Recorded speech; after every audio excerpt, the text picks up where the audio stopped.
నేడు ఢిల్లీలో Congress working committee కీలక భేటీ జరగనుంది. ఏఐసీసీ ప్రధాన కార్యాలయంలో నిర్వహించే ఈ సమావేశంలో దేశంలోని ప్రస్తుత రాజకీయ పరిణామాలు, రాబోయే ఎన్నికల వ్యూహాలపై పార్టీల అగ్రనేతలు సుదీర్ఘంగా చర్చించనున్నారు. కేంద్ర ప్రభుత్వం తీసుకువచ్చిన మహిళా రిజర్వేషన్ బిల్లు, దాని అమలుకు ముడిపడి ఉన్న డీలిమిటేషన్ అంశాలపై కాంగ్రెస్ తన స్పష్టమైన వైఖరిని ఈ సమావేశంలో ప్రకటించే అవకాశం ఉంది. దేశంలో మారుతున్న రాజకీయ సమీకరణాలు, విపక్షాల ఐక్యత, క్షేత్రస్థాయిలో పార్టీ బలోపేతంపై ఈ భేటీలో ప్రధానంగా చర్చించనున్నారు. ఈ కీలక సమావేశంలో పాల్గొనేందుకు తెలంగాణ సీఎం రేవంత్ రెడ్డి ఢిల్లీ వెళ్లనున్నారు. తెలంగాణలో ప్రభుత్వ పథకాల అమలుతో పాటు రాష్ట్ర రాజకీయ పరిస్థితులను ఆయన హైకమాండ్కు వివరించనున్నారు.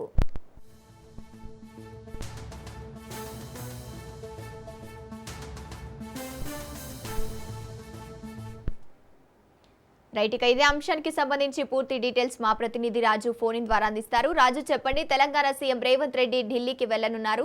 దీనికి సంబంధించిన అప్డేట్స్ ఏంటి? గంగోత్రి, మరికాసేపట్లో తెలంగాణ ముఖ్యమంత్రి రేవంత్ రెడ్డితో పాటు మంత్రులు ఉత్తమ్ కుమార్ రెడ్డి, దామోదర్ రాజనరసింహ, పిసిసి అధ్యక్షుడు మహేష్ కుమార్ గౌడ్ ఢిల్లీ బయలుదేరి వెళ్లబోతా ఉన్నారు. ఈ రోజు జరిగే సిడబ్ల్యూసి సమావేశంలో పాల్గొనడానికి వీరు వెళ్తా ఉన్నారు. దేశవ్యాప్తంగా ఉన్నటువంటి ఇతర రాష్ట్రాల నుంచి కూడా నాయకులు ఈ సమావేశానికి హాజరు కావడానికి ఢిల్లీ బాట పట్టిన పరిస్థితి కనిపిస్తా ఉంది. కాంగ్రెస్ పార్టీ అత్యున్నత నిర్ణయాధికార సంస్థ సిడబ్ల్యూసి సమావేశం ఈ రోజు మధ్యాహ్నం ఢిల్లీలో జరగబోతా ఉంది. ఈ సమావేశానికి హాజరయ్యేందుకు ఇప్పటికే ఇటు రాష్ట్ర నేతలు ముఖ్యమంత్రితో పాటు పిసిసి అధ్యక్షుడు మహేష్ కుమార్ గౌడ్ కూడా ఒక ప్రత్యేక నివేదిక సిద్ధం చేసుకుని వెళ్లబోతా ఉన్నట్టుగా కూడా మనకు తెలుస్తా ఉంది. ఈ నెల 16వ తేదీన పార్లమెంటు ఉభయ సభలకు మహిళా రిజర్వేషన్ బిల్లు, అదేవిధంగా డీలిమిటేషన్ కు సంబంధించి, నియోజకవర్గాల పునర్విభజనకు సంబంధించి ఈ రెండు బిల్లులు కూడా రాబోతా ఉన్నాయి. దీనికి సంబంధించి ఇప్పటికే ఇటు మోడీ కేబినెట్ గ్రీన్ సిగ్నల్ ఇచ్చింది. ఈ నేపథ్యంలో కాంగ్రెస్ వర్కింగ్ కమిటీ సమావేశం కావడం, ఈ రోజు ఈ సమావేశంలో ఎట్లాంటి నిర్ణయం తీసుకోబోతా ఉన్నారు అనే దానిపై ఇక్కడ ఆసక్తి అయితే నెలకొని ఉంది. ఎందుకంటే ఈ రెండు అత్యంత కీలకంగా ఎన్డీఏ ప్రభుత్వం భావిస్తా ఉంది. ఈ రెండు బిల్లులు కూడా ఎట్టి పరిస్థితులను పాస్ చేయించుకోవాలనే గట్టి కృత నిశ్చయంతో ఇటు ఎన్డీఏ పార్టీ చూస్తా ఉంది. దీనికి సంబంధించి కాంగ్రెస్ పార్టీ ఈ రోజు సమావేశంలో ఎట్లాంటి నిర్ణయం తీసుకోబోతా ఉంది అనేది ఇక్కడ కీలకంగా మారింది. ఎందుకంటే ఏ విధంగా దీనికి సంబంధించి ఇప్పటికే దీనికి సంబంధించి ఒకవైపు ఎన్నికలు జరుగుతా ఉన్నాయి. వివిధ రాష్ట్రాల్లో 5 రాష్ట్రాల్లో ఎన్నికలు జరుగుతున్న వేళ ఈ బిల్లును ఇప్పుడు పెట్టడం సరికాదు.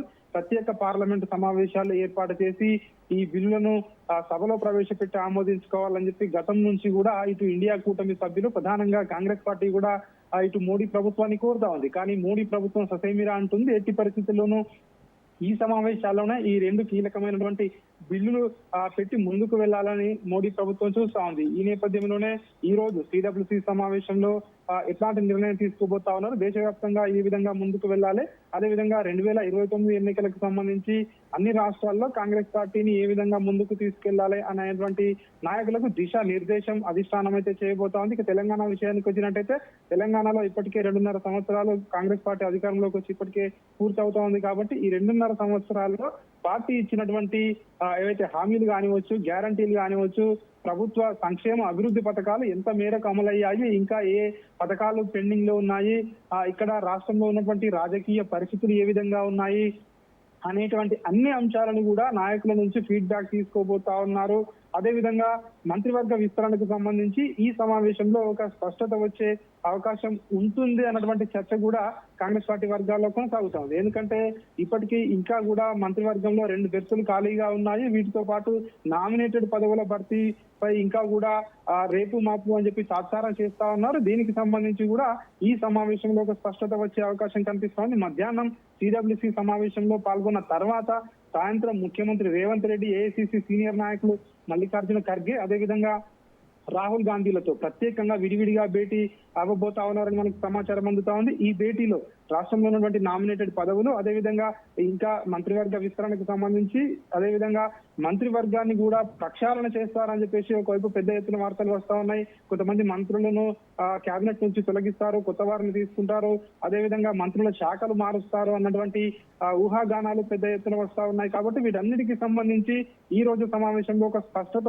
రాబోయే అవకాశం ఉందన్నటువంటి ఒక చర్చ అయితే గాంధీ భవన్ వర్గాల్లో కొనసాగుతా ఉంది. మరి కాసేపట్లోనే ముఖ్యమంత్రి రేవంత్ రెడ్డితో పాటు మంత్రులు కూడా ఢిల్లీ బయలుదేరి వెళ్లబోతా ఉన్నారు. Gangotri. Right, thank you Raju.